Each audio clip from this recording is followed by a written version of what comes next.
Alright, so I had originally written down something to say, but I deleted it like a dumbass, so I'm just gonna go off script for the first time in a while. So yeah, sadly, Chester Bennington from Linkin Park, and also he kind of dabbled with Stone Temple Pilots as their vocalist for a little bit. He committed suicide either yesterday or today in the morning. I just got a text from my friend saying that he killed himself, and I mean, the main thing that goes through my head is shock, and also like how he killed himself. I mean, I know it's a really bad time right now to just talk about how he killed himself and stuff for his family and for his fans and stuff, but it's so eerily familiar to Chris Cornell's. I mean, the similarities right there is just, I mean, yeah, they hung themselves, but you know, it's just out of the blue, out of nowhere. I mean, one minute he was doing interviews and he was, you know, on Twitter tweeting and stuff about his fans, he loves them, and, you know, he did shows and stuff. The next minute, stuff like this happens. The same with Chris Cornell. There was pictures of him going to the next stop and he was like, oh, great show.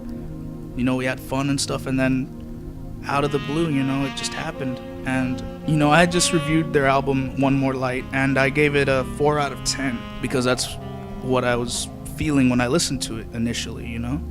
After I gave it a couple more listens, I could hear Chester Bennington's pain and his feeling of sorrow and depression. I mean, with tracks like Halfway Right and One More Light, like I said in my reviews, they're songs that I could relate to, because I mean, I have a substance abuse problem. I'm kind of an alcoholic, and I drove around and I blacked out and I rear-ended a semi-truck, and I don't know how the hell I got home.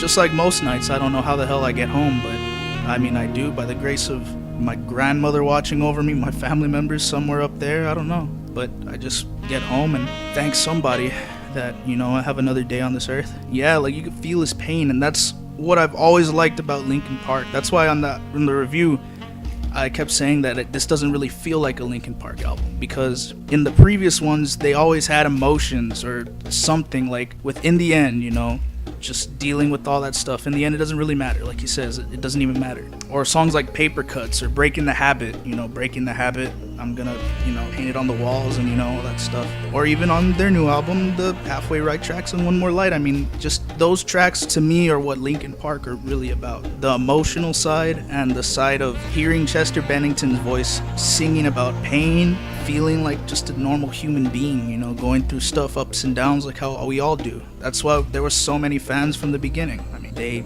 all felt that type of way as well. But anyway, sucks, man. He was a young man too. He was only 41 years old.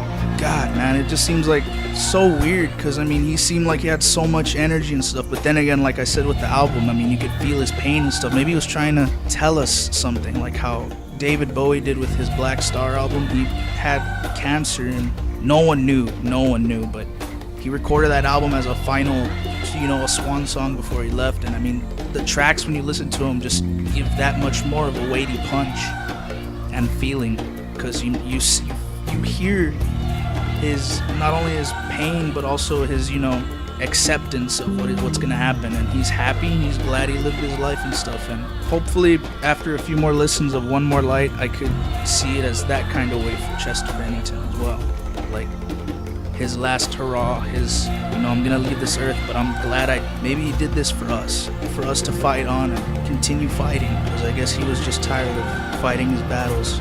I don't know, I'm not really a man to say on the matter, but all I'm gonna say is rest in peace, man. Yeah, Meteora's still my favorite Linkin Park album, and I mean, that album alone had a bunch of tracks that were really nice to listen to as well, growing up in middle school. Rest in peace, Chester Bennington, and I hope his family's doing well, his fans, and his bandmates as well. So yeah, this is Album Reviews and Such, telling y'all, as always, stay safe and peace.